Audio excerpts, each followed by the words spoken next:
Ambassador Catherine Morgan's boots clicked against the crystalline floor of the Galactic Council chamber, each step echoing through the vast space like a metronome counting down to disaster. Above her, the holographic displays cast their eerie blue light across the faces of 200 alien species, each more evolved than the last, each more useless in this moment than she could bear. "Distinguished members of the Council," she began, her voice steady despite the fury building in her chest. "The signals from the outer rim cannot be ignored any longer." Her military-grade neural implant hummed against her skull, processing the data streams faster than any organic mind could manage. The Valaxian representative, High Counselor Zyax, shifted his luminescent form in what Catherine had learned to recognize as disapproval. She slammed the first data crystal into the projection node. The chamber filled with the last transmission from Colony World Epsilon 9. "This is Dr. Reynolds, Chief Xenobiologist. Something's wrong with the colonists. They're still moving, still working, but there's nothing behind their eyes anymore, like they're empty inside. Please, if anyone receives this." The transmission cut to static. "A technical malfunction," the Mindweaver representative chimed in, their psychic voice dripping with condescension. "Perhaps the human colony should invest in better communication equipment." Catherine grabbed another crystal. 3 days later, Delta 7. The hologram shifted to show security footage of an entire city going about its business with mechanical precision. No conversation. No interaction. Just endless, mindless routine. "Behavioral anomalies can be explained by many factors," Zyax interjected, his energy form pulsing with what passed for patience among his kind. "Ambassador Morgan, while we appreciate humanity's passionate approach to perceived threats, the Council has evolved beyond reacting to every shadow like primitive prey animals." The words hit their mark. Catherine had spent 5 years representing humanity among these beings, learning their customs, earning their respect. Or so she'd thought. But now, when it mattered most, they still saw humans as barely civilized animals. Her neural implant pinged. Another signal, another colony. She accessed the feed directly through her implant. And for a moment, her carefully maintained diplomatic mask cracked. The horror must have shown on her face, because even the Valaxians rippled with concern. "What you call primitive fear responses, we call survival instincts," Catherine said, her voice low and intense. "While this council congratulates itself on transcending physical form, on reaching new heights of philosophical enlightenment, something is out there eating worlds. Not destroying them, eating them. And it's getting closer." She brought up the final projection, a map of the affected colonies, overlaid with movement patterns. "Look at the pattern. This isn't random. Whatever's causing this, it's moving with purpose, testing defenses, learning our responses. Or rather, learning our lack of response." The Mindweaver representative reached out with their psychic probes, examining the data. "Even if these events are connected, violence is not the answer. We can send diplomatic missions." Catherine laughed, the sound harsh in the perfect acoustics of the chamber. "To what? The colonies are still there, Counselor. Every building, every vehicle, every body, just going through the motions. But the people, their consciousness, their essence, gone.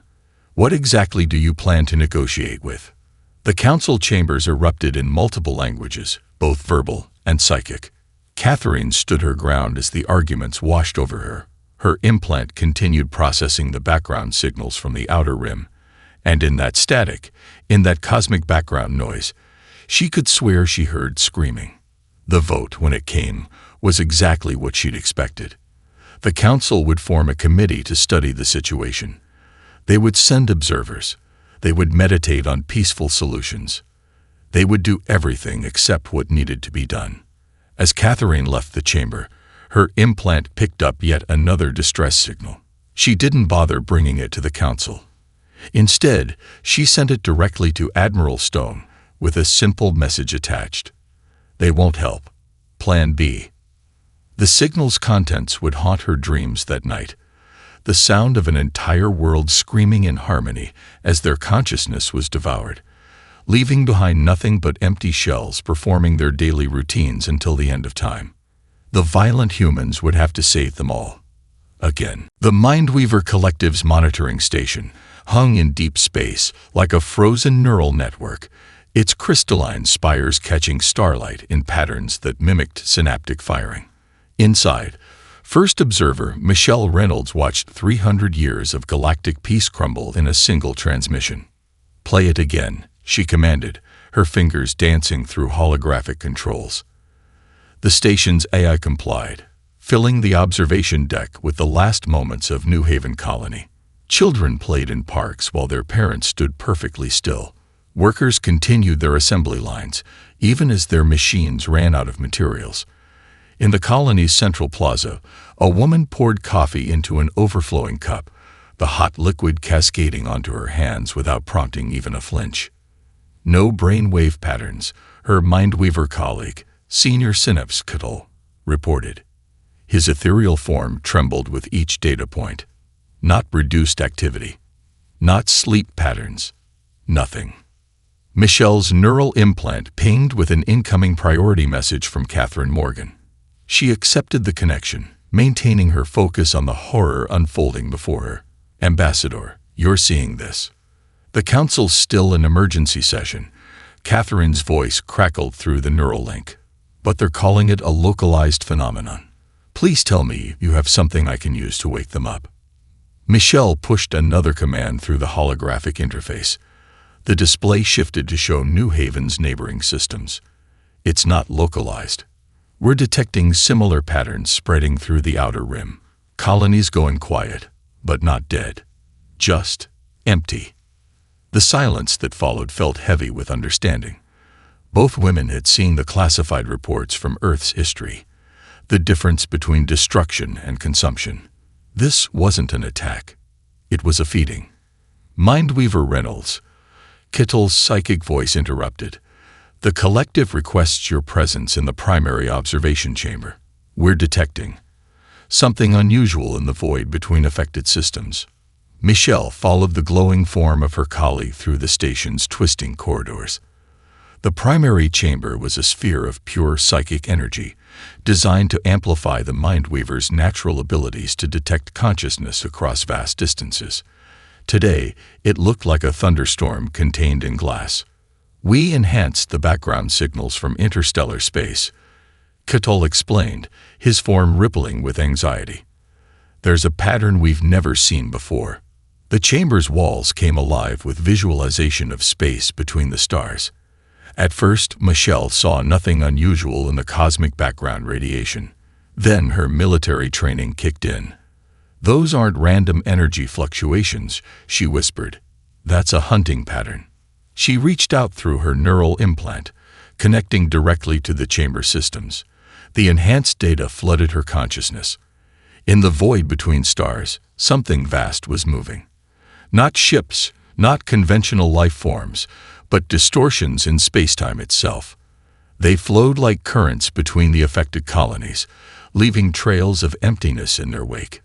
"My God," she breathed, "they're hurting us." The realization hit her like a physical blow. Every ignored colony, every dismissed warning. They weren't random attacks. The consciousness devourers were testing defenses, learning patterns, and slowly pushing surviving populations toward something. Her neural implant buzzed again. Another colony had gone silent. This time, it was closer to the galactic core. The Council's precious buffer zone of outer rim colonies was gone. "Catherine," she transmitted, her voice tight with urgency, "remember those old Earth nature documentaries? The ones about predators. I remember. They're not just feeding. They're hunting. Strategically, systematically. And we're being pushed into a kill zone." Through the neural link, she felt Catherine's grim satisfaction. Finally, proof the Council couldn't ignore. But Michelle wasn't finished. "There's more," she continued, watching the patterns shift across the chamber walls. "The consciousness devourers. They're learning. Each colony they take, they absorb not just the consciousness, but the knowledge. They're getting smarter. Soon, they'll figure out how to breach the core world's defenses. The chamber's displays suddenly flared red. Catal's psychic scream pierced Michelle's mind as new data poured in. 3 more colonies had gone silent simultaneously. The hunting pattern was accelerating. How long? Catherine asked, her voice hard with determination. Michelle ran the calculations through her neural implant, watching the pattern propagation with growing horror. At current rates, 2 weeks before they reach the core worlds. Less if they keep accelerating. Then we don't have time for the Council anymore, Catherine replied. Sending emergency authorization codes now. Operation First Strike is go. As Michelle processed the authorization, she watched the patterns in the void shift again. In the space between stars, something noticed it was being washed. And it was hungry. Admiral Marcus Stone stood on the bridge of the UES Hyperion, watching the holographic display as another colony winked from green to red. His weathered face reflected the emergency lighting that bathed the command deck in crimson. Behind him, the bridge crew worked with the practiced precision that came from years of drilling for a war everyone else thought would never come. "Sir," Lieutenant Sarah Walker called from her tactical station. "Ambassador Morgan's authorization codes just cleared. First strike is a go." Stone's jaw tightened. 5 years of watching, waiting, and maintaining a fleet the Council had called unnecessarily aggressive. Now those preparations would mean the difference between survival and extinction. "Send the signal to all UEDF vessels," he ordered, his voice carrying the weight of centuries of human military tradition. Operation First Strike is now active. Battle Protocol Echo 7. Throughout the ship, klaxons began to sound. The same scene played out across 300 human warships scattered strategically throughout Council space, ships officially registered as peacekeeping escorts and diplomatic vessels. Engineering reports all systems combat ready. Commander James Rodriguez announced from his station. Quantum shields at maximum capacity. Rail guns charged. Nuclear payload armed and ready for deployment. Stone activated the fleet-wide communication channel. His voice would reach every human vessel simultaneously. "All ships, this is Admiral Stone. The Council has failed to act. The consciousness devourers have claimed their last colony. Humanity stands as the final line of defense between these entities and the populated worlds of the core systems." He paused, watching this, his fleet's positions updated on the tactical display. "We've spent 5 years being called violent, primitive, and barbaric. Today, we prove them right. Because sometimes survival requires violence. Sometimes civilization needs barbarians." The bridge crew straightened at their stations. They'd all seen the footage from the fallen colonies. They knew what failure meant. "First strike fleet. Execute jump sequence on my mark. Primary target is the consciousness devourer concentration in the Proxima Centauri system. Remember your training. These entities can't be reasoned with, can't be negotiated with, and can't be allowed to reach another populated world." His neural implant pinged with an incoming Council transmission. Stone ignored it. They'd had their chance. "Tactical status of our special warfare teams." Lieutenant Walker's fingers danced across her holographic interface.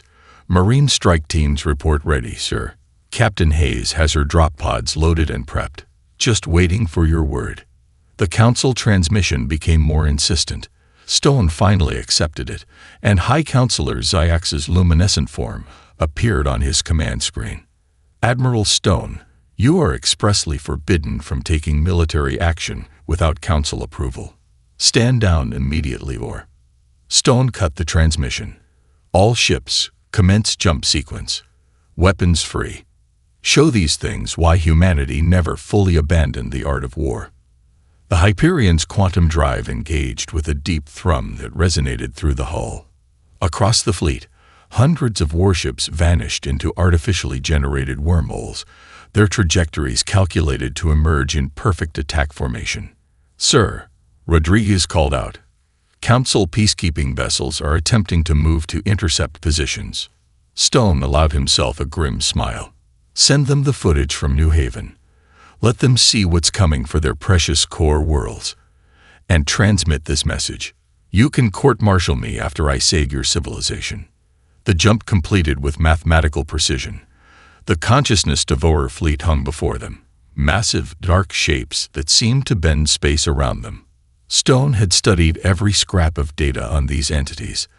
They'd evolved to counter energy weapons and psychic attacks. They had no defense against good old-fashioned human ingenuity and firepower. All ships, battle formations. Stone commanded. Launch marine drop pods. Fire control. Target those void-damned monsters with everything we've got. Show them humanity's primitive response to threats against our galaxy. The void lit up with nuclear fire as humanity demonstrated why they'd kept their weapons when the rest of the galaxy chose to forget them. As the first salvo struck home, Stone sent one final message to the Council. This is how barbarians save civilizations. Captain Jessica Hayes watched the battle through her drop pod's viewport as the human fleet engaged the consciousness devourers. Nuclear fire blossomed against the void, illuminating the twisted forms of the enemy.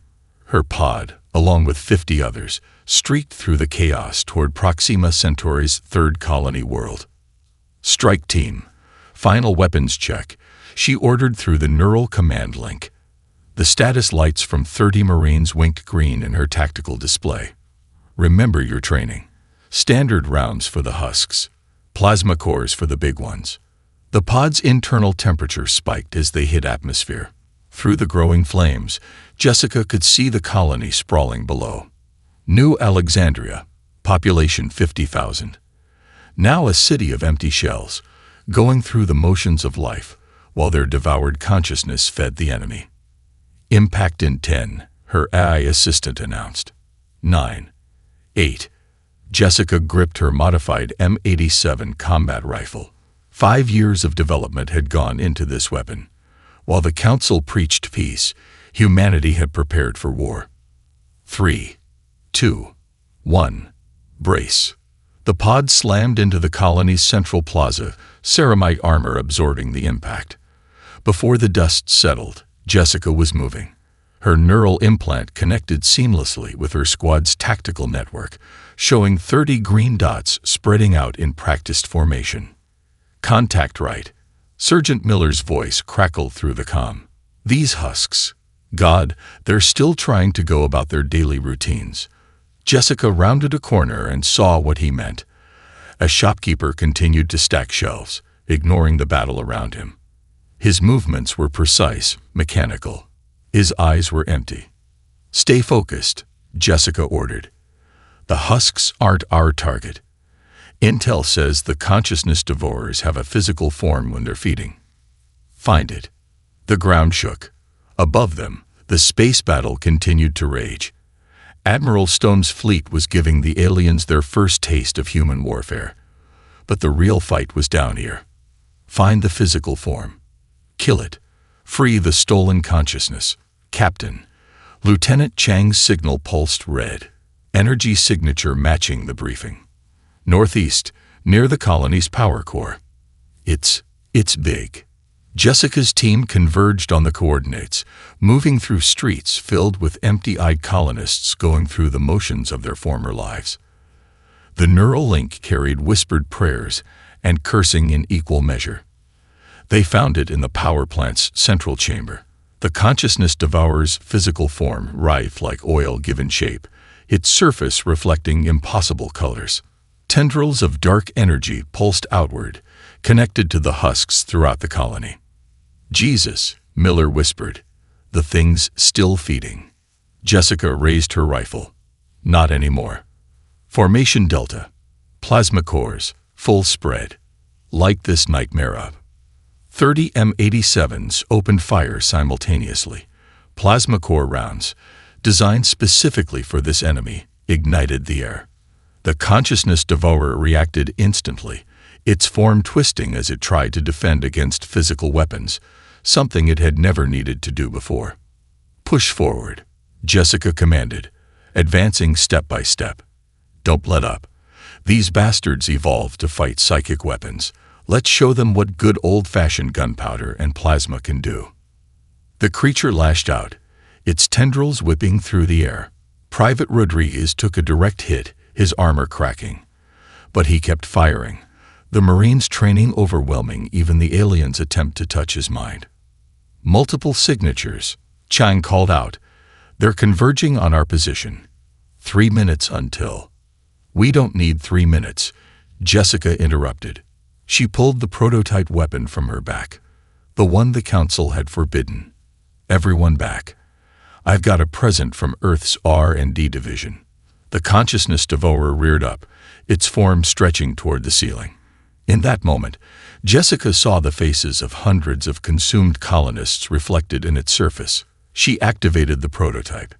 "This is for New Haven," she whispered, and pulled the trigger. The quantum resonance bomb detonated, its effect targeted specifically at the unique energy signature of the consciousness devourers. The creature's form shattered like glass, its fragments dissolving into nothing. Throughout the colony, husks collapsed as the stolen consciousness was released. "Command, this is Hayes," she transmitted, watching her squad secure the area. "First contact successful. The bastards can die. I repeat, they can die. Send the data to all teams. The hunt is on." Captain Michael Rodriguez stood before the assembled Valaxian energy forms in the converted cargo bay of the UES Hyperion, their luminescent bodies casting dancing shadows across the reinforced walls. 6 months ago, these beings had called humanity primitive. Now they were here to learn the art of war. "Your greatest weakness," he began, pacing before them, "is that you think transcending physical form makes you superior. The consciousness devourers proved that wrong. Now let me show you how to turn your nature into a weapon." The Valaxians rippled with barely contained indignation. High Counselor Ziax, now designated as Student Prime, moved forward. "We are beings of pure energy, Captain. We do not strike with fists or crude projectiles."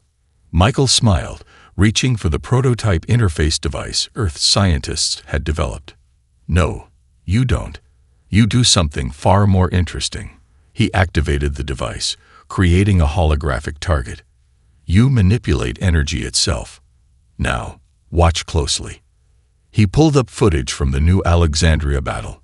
"See how the consciousness devourers react to our plasma weapons. They're vulnerable to concentrated energy, just not the kind you're used to wielding. You've spent centuries using your abilities for creation. Time to remember they can also destroy." The cargo bay hummed as Michael interfaced with the ship's systems. Combat simulations sprang to life around them, recreations of consciousness devourer attacks based on real battle data.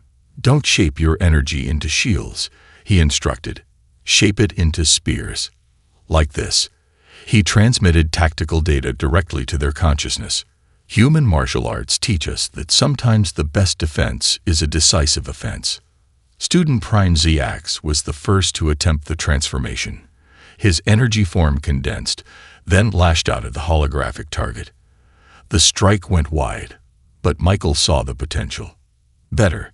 Again. Think of it like a focused beam, not a wave." Humans learned warfare through necessity, through countless battles for survival. You have to learn it in days. No pressure. Hours passed. The Valaxians learned quickly, their natural control over energy adapting to militant purposes.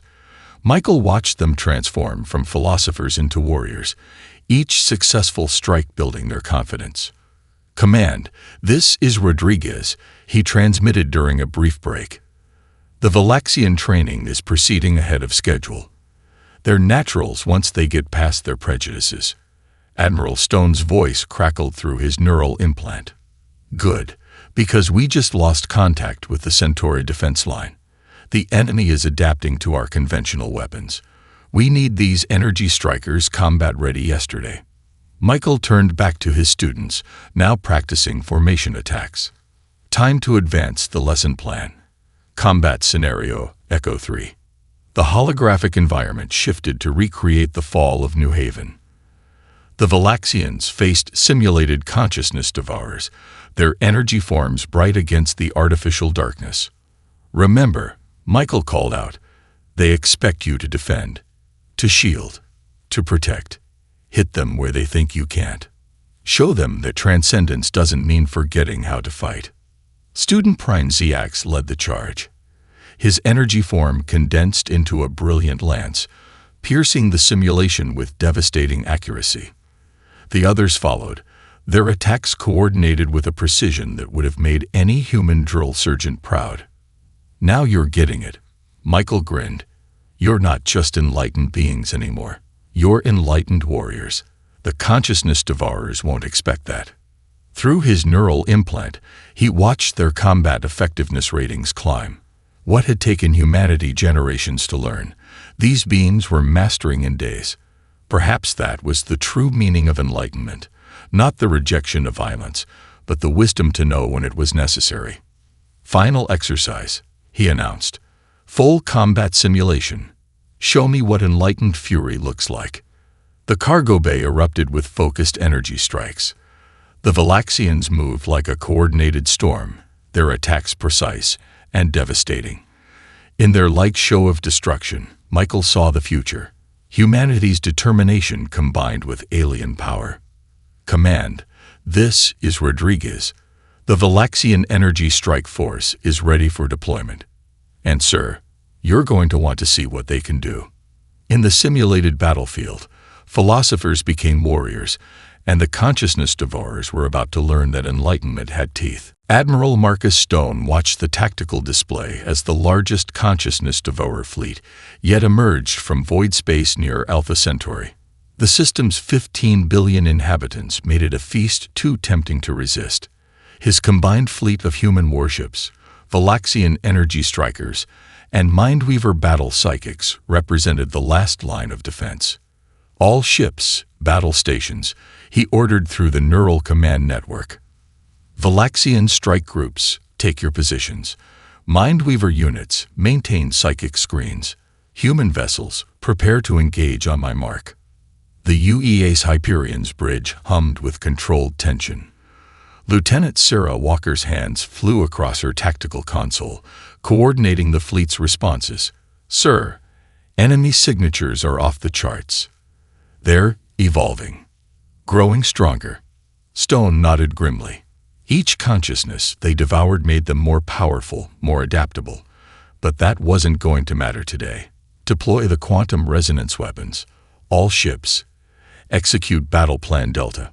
The void erupted with energy as the combined fleet engaged. Valaxian energy strikers, led by Strike Commander Ziax, lanced through space like living lightning. Human warships launched salvos of plasma core missiles, while Mindweaver vessels projected psychic barriers to protect against the enemy's consciousness-draining attacks. "Multiple breaches in Sector 7, Commander Rodriguez reported. "They're adapting to the quantum resonance weapons. Effectiveness down 30%. Stone watched as the massive consciousness devourer vessels absorbed the attacks, their twisted forms rippling with stolen minds.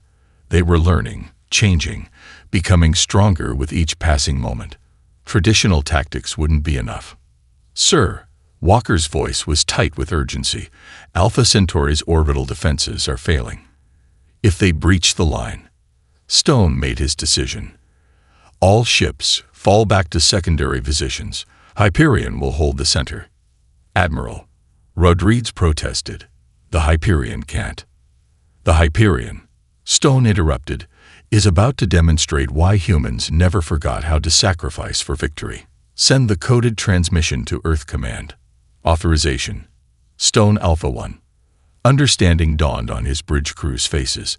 The Hyperion carried humanity's ultimate weapon, a dimensional collapse device, forbidden by the Council, developed in secret. One ship could tear a hole in space-time, dragging the consciousness devourers into a void from which there was no return. "It's been an honor," Stone said simply. "Lieutenant Walker, coordinate the fleet's withdrawal. Commander Rodriguez, plot collision course with the enemy command vessel. We're going to give these consciousness-stealing bastards a lesson in human resolve." The Hyperion's engines flared to full power. Around them, the combined fleet executed a fighting retreat, drawing the enemy into perfect position. Stone opened a channel to all ships. This is Admiral Stone. Humanity was called primitive for maintaining our weapons, called violent for remembering how to fight, called barbaric for being willing to die for what we believe in. Today, we show the galaxy why those traits survived evolution. The Consciousness Devourer fleet surged forward, sensing victory. They didn't understand human nature, didn't understand that sometimes victory required the ultimate sacrifice. Strike Commander Zyax. Stone transmitted. Remember what we taught you. Sometimes the greatest wisdom is knowing when to strike without mercy. The Valaxian commander's response came through clear. We remember, Admiral. Today we honor the human way. Dimensional collapse device armed, Rodriguez reported quietly. 20 seconds to impact. Stone stood at his command station, watching the enemy grow larger in the view screen. Send our final message to the Council. This is how barbarians save civilizations. The Hyperion struck the Consciousness Devourer vessel at full speed. The dimensional collapse device detonated, tearing reality itself apart. The last thing Stone saw was the combined fleet surging forward, human and alien alike, fighting with the desperate courage he had helped teach them. In the end, the Consciousness Devourers learned the hardest lesson of all.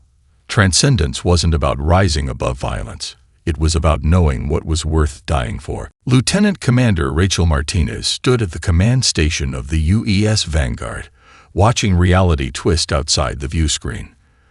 The dimensional rift created by Admiral Stone's sacrifice had revealed the Consciousness Devourer's home realm, a place where physical laws broke down and thought itself took form. Status report, she ordered, her voice steady despite the nauseating view outside. The combined fleet, what remained of it, held formation around the rift. Multiple quantum anomalies detected, her science officer reported. The Consciousness Devourer's realm operates on principles we barely understand. Standard navigation is useless here.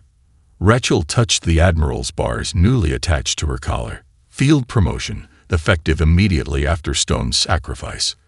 The weight felt heavy, but she'd carry it. They all would. Valaxian Strike Group, report status. She commanded through the neural link. Strike Commander Zyax's response came instantly, his energy form pulsing with controlled fury even through the communication channel. We are ready, Admiral Martinez. The human way has taught us well. We will not waste Stone's sacrifice. The fleet pushed deeper into the twisted realm. Here, in their home dimension, the Consciousness Devourers were everywhere and nowhere. Reality rippled around them like heat waves off hot pavement. Contact. Lieutenant Sarah Chen called from Tactical. Multiple signatures. They're different here. More pure. More. Hungry. Rachel finished. She could feel it too. The primal hunger that had driven these beings to devour consciousness across the galaxy. Here, in their own realm, they were at their strongest.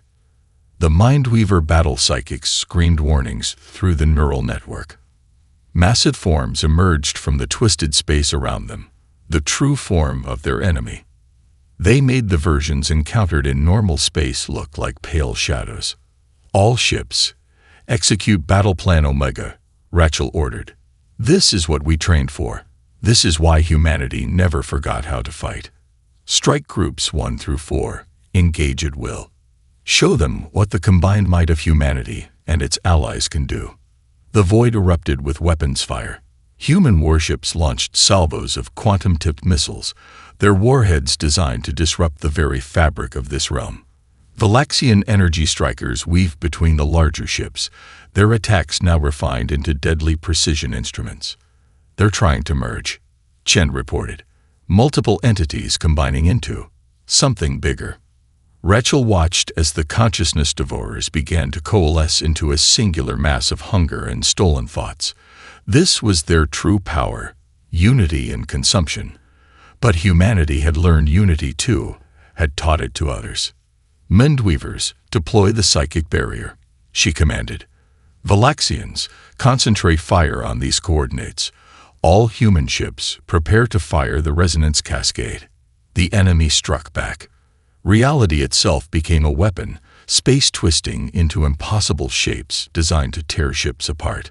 But humanity had planned for this, had prepared. Now, Rachel ordered, execute final protocol. Every ship in the fleet fired simultaneously. Human weapons, Valaxian energy, and Mindweaver psychic attacks combined into a single devastating wave. The resonance cascade triggered, amplifying the effect exponentially. The Consciousness Devourer collective writhed as the attack struck home. In their own realm, they were strongest, but also most vulnerable. The very laws of physics they manipulated turned against them. Secondary signatures detected, Chen reported, her voice tight with excitement. The stolen consciousness, it's being released. Rachel watched as points of light began to escape the dying collective, the freed minds of countless victims finding their way home through the rift. The Consciousness Devourer's realm began to collapse in on itself. All ships, fall back to the rift, she ordered. Mission accomplished. Let's go home. As the fleet retreated, Rachel sent a final message into the dying realm. Admiral Stone, wherever you are, the barbarians just saved civilization, and we did it the human way. The rift sealed behind them, taking with it humanity's greatest enemy, but they had gained something more valuable than victory. They had taught the galaxy that true civilization wasn't about forgetting violence, but about remembering what was worth fighting for. Ambassador Catherine Morgan stood before the rebuilt Galactic Council chamber, the morning light streaming through its crystalline walls. The room had changed. Weapon emplacements now complemented the meditation alcoves, and military personnel stood alongside philosophers. The galaxy had learned its lesson. 1 year ago, she began, her voice carrying to every corner of the vast chamber. This council dismissed humanity's warnings as primitive fear responses. Today, I stand before you not to say I told you so, but to share what we've learned. The assembled representatives watched in respectful silence. Even the Valaxians, their energy forms now capable of shifting into battle configurations, paid close attention. They had earned their wisdom the hard way. Admiral Stone's sacrifice taught us all something vital, Catherine continued, touching the memorial pin on her collar. Civilization isn't about transcending our capacity for violence. It's about mastering it, about knowing when to fight, when to speak, and most importantly, when to act. Holoprojectors activated, showing footage from the war. Human warships fighting alongside Valaxian energy strikers. Mindweaver battle psychics coordinating with marine strike teams. Species that once looked down on humanity now stood with them as equals. The Consciousness Devourers believed us weak because we chose peace, she said. They thought transcendence meant forgetting how to fight. But humanity remembered something the galaxy had forgotten. Sometimes peace must be defended with force. High Counselor Ziax moved forward, his energy form now bearing the marks of a warrior's discipline. The human way has taught us much, he acknowledged. We thought enlightenment meant rising above our primitive natures. You showed us it meant mastering all aspects of ourselves. Catherine nodded. The new defense doctrine this council has adopted isn't just about maintaining weapons or training soldiers. It's about balance, about understanding that true wisdom isn't in denying our capacity for violence, but in knowing exactly when to use it. The chamber's displays shifted to show the new combined fleet exercises. Every species now maintained both defensive and offensive capabilities, guided by human military advisors. The galaxy had evolved, not by forgetting its past, but by embracing all aspects of its nature. Admiral Martinez sent her regards from the front, Catherine continued. The last pockets of Consciousness Devourer resistance are being eliminated, but more importantly, the freed consciousness of their victims are being restored. We didn't just win a war, we saved minds, souls, entire worlds. She paused, looking at the faces, both physical and energy-based. Before her, humanity was called primitive for maintaining our weapons, called violent for remembering how to fight, called barbaric for being willing to die for what we believe in. Today, those same traits are recognized as essential parts of who we are, all of us. The council chamber hummed with agreement. The galaxy had changed. Evolution wasn't about leaving everything behind. It was about carrying forward what mattered, what might be needed again. In honor of those we lost, Catherine announced, the council has established the Stone Initiative. Every species will maintain both philosophical and military training. Every world will remember that peace isn't just the absence of violence. It's the wisdom to know when violence is necessary. She touched a control, and the chamber's ceiling became transparent, revealing the stars above. Somewhere out there, other threats might be waiting. But this time, the galaxy would be ready. We are not merely enlightened beings anymore, she concluded. We are enlightened warriors. We are philosophers who remember how to fight. We are civilizations that understand that progress isn't about forgetting our nature. It's about mastering it. The applause that followed wasn't just for her words. It was for the new understanding that had been forged in battle. Humanity had taught the galaxy that true civilization needed both wisdom and strength. That transcendence wasn't about rising above our nature, but about embracing all aspects of it. And somewhere, Catherine liked to think, Admiral Stone was smiling. The violent humans hadn't just answered when death loomed. They had taught the galaxy how to answer for itself.